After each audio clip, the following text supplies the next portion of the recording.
Hello friends, good afternoon.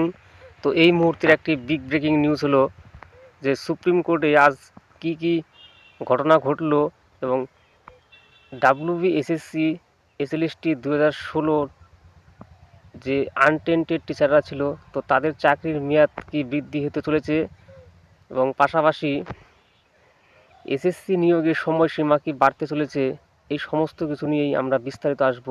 তো তার আগে এই ধরনের ইনফরমেশন পেতে আপনারা চ্যানেলটিকে অবশ্যই সাবস্ক্রাইব করে পাশে থাকবেন। তো চলুন এবার মূল বিষয়ে যাওয়া যাক।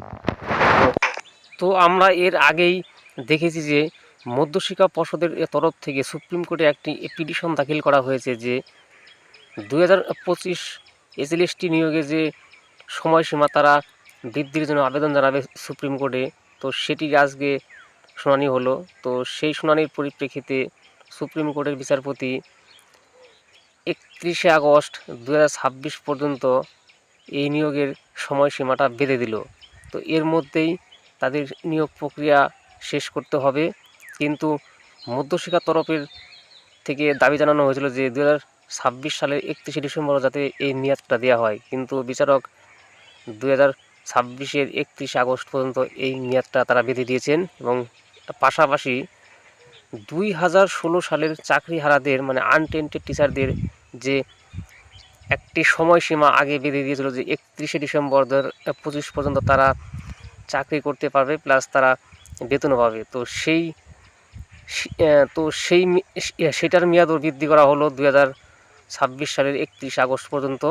তো এই প্রসঙ্গে কমিশনের আইনজীবী সুপ্রিম কোর্টের বিচারপতির কাছে বিভিন্ন কমপ্লেন করে বসেন যে হাইকোর্টের সিঙ্গেল বেঞ্চ বিভিন্ন সময় বিভিন্ন অর্ডার পাস করিয়ে তো এসএসসিকে বিভিন্ন বিড়ম্বনায় ফেলে দিচ্ছে, তারা কাজই করতে পারছে না। এই ধরনের কমপ্লেন তিনি মাননীয় বিচারকের সামনে তুলে ধরলেন।